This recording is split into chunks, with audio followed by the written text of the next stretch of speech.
Hello and welcome to the Command Phase. My name is Mark and thank you so much for joining me. We all knew that new Space Marines were coming the 10th edition, and having lost the Battle of Ogram to the Tyranids, their reveals were pushed back to the Nova Open just a few days ago.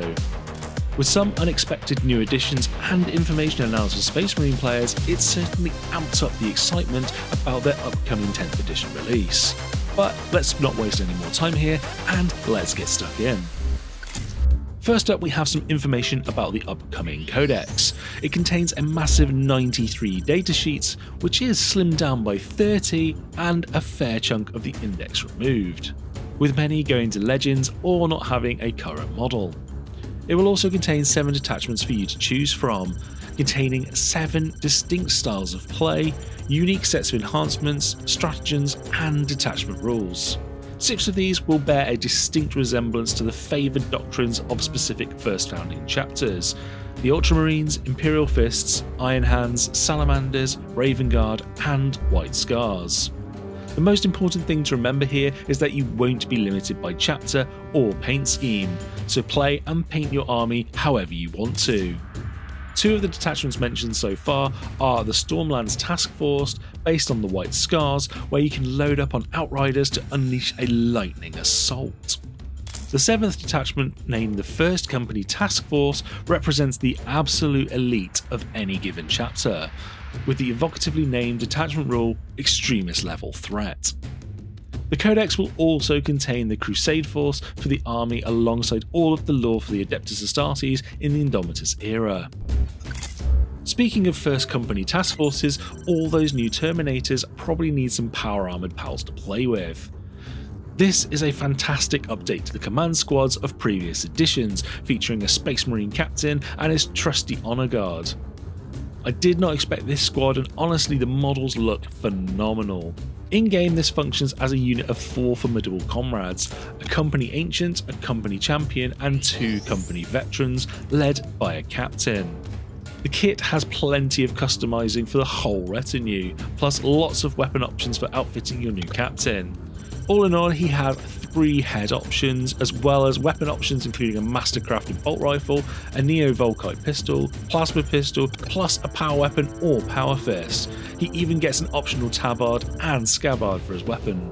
Between them, they represent a nasty block of stats. The veterans are equipped with master-crafted bolt weapons, including a heavy bolter, while the champion has a master-crafted power weapon that can cut down rivals with precision.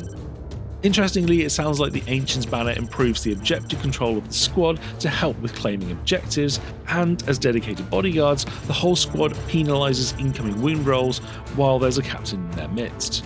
This sounds like a -1 to wound roll, which sounds pretty strong. We've already received a squad of 5 push-fit Sternguard in the Leviathan box, but now we're getting a set of 5 more. These ones come with a variety of options to build them how you'd like to. As expected, each model can be armed with a Sternguard bolt rifle with a variety of attachments or combi weapons. One of the veterans can be equipped with a heavy bolter or pyre cannon, while the sergeant can be given either a chainsword, power fist or power sword.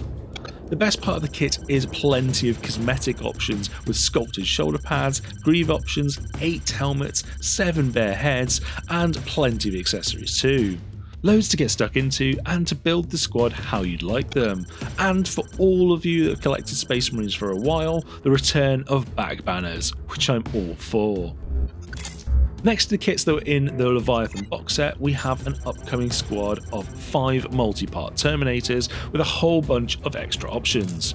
The classic Stormbolter and Power Fist or Chain Fist for every model is available, plus a heavy flamer or assault cannon, and of course the shoulder-mounted Cyclone missile launcher, which looks fantastic. This, alongside a lot of aesthetic options, will help you expand any you picked up from Leviathan or wanting to update to the new scale versions. Games Workshop have said that this set does not contain options for Assault Terminators. The current kit will remain available for the time being, and hopefully this means the updated kit will be coming in the future, maybe slotting into a Space Hulk or Kill Team release. The Terminator Armoured Captain from Leviathan is an epic hero, standing on the severed head of a defeated Hive monstrosity, but he is limited to the kit on the monopose model. This new Captain and Terminator armor is a multi-option kit which can be equipped with a combi weapon or storm bolter and a relic sword or relic fist. Plus there's also head options, and he has the choice of whether to wear a tabard to battle or not. This gives you the opportunity to really make the model your own. You can now complete the classic 3 of Terminator characters with an updated Terminator Chaplain. He's equipped with his Crozius, litanies, and can either wield a storm bolter or a relic shield, which looks very similar to the ones the Blade Guard veterans have. Being able to give your squad +1 to wound and melee and a 4+ feel no pain against mortal wounds to make an already tanky squad even more deadly. One part I'm pretty disappointed about with this model is that it looks like a step down in aesthetic compared to the older model. You could argue it looks cleaner, but there was something iconic about all the decorations, Oath of Moment papers, and the full skull helm. I'd love to know your thoughts on this, so let me know in the comment section below. A squad I'm sure many of us are really happy to see an update for are the Space Marine Scouts. The new Scouts are taller and leaner than before, keeping their carapace armour, including a set of nifty knee pads, and all of the classic equipment of the Space Marine Neophyte.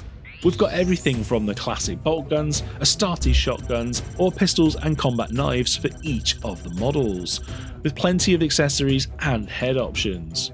Plus you have access to all the heavier weapons as well, with missile launchers and heavy bolters, plus the cloak sniper to pick off enemy characters with precision shots. I'm a big fan of the model updates as they were sorely needed, and I'm sure many Marine players will be looking forward to adding these to their armies. Another of the models that really caught my attention from the reveals is the Captain with Jump Pack kit. Sporting a great dynamic pose, a taller than typical tactical rock, and the biggest of no-nos in practicality of a spiffing cape alongside his jetpack. Cape caught in a jet turbine. No kicks! Jokes aside, this is a fantastic looking model which you can equip with either a bolt pistol, plasma pistol or hand flamer in his right hand, plus a power fist, relic blade or chainsword in his left. You also get helmeted and bare head options. This guy provides his unit +1 strength in their melee weapons on the charge for some extra punch, which will go down well with these next models. For me, when I started Warhammer, Assault Marines were the models that really spoke to me. I like the idea of armoured super soldiers flying headfirst quickly into the heart of the action. We now have these models in Primaris form with the Jump Pack Intercessors. I'm a big fan of how these look, lots of dynamism and tactical rocks to stand on, and the style of the jump packs too. The sergeants may carry a power weapon or power fist into the fray, making them a threat to heavier armour, while their comrades bury their enemy under a storm of chainsword cuts. Sergeants also have the option of a plasma pistol or hand flamer, while one member of the squad per 5 Marines can also grab a plasma pistol. If I was ever to start a Marine army, I'd certainly be making these a main part of it. So with a whole host of new Space Marines coming, some expected and some, like the company heroes, not so much. Let me know in the comment section below what your favourite part of the reveals was, I'd love to know. I don't imagine it's too far away from pre-order for all you Marine players to get your hands on these new sculpts. If you enjoyed the video and you'd like to see more of this content, please hit that thumbs up button and hit that subscribe button and bell notification icon so you get to know when the next video is released. Just a couple of clicks makes a huge difference to a small channel like mine. Just want to say thank you so much for watching the command phase, and I'll see you in the next video.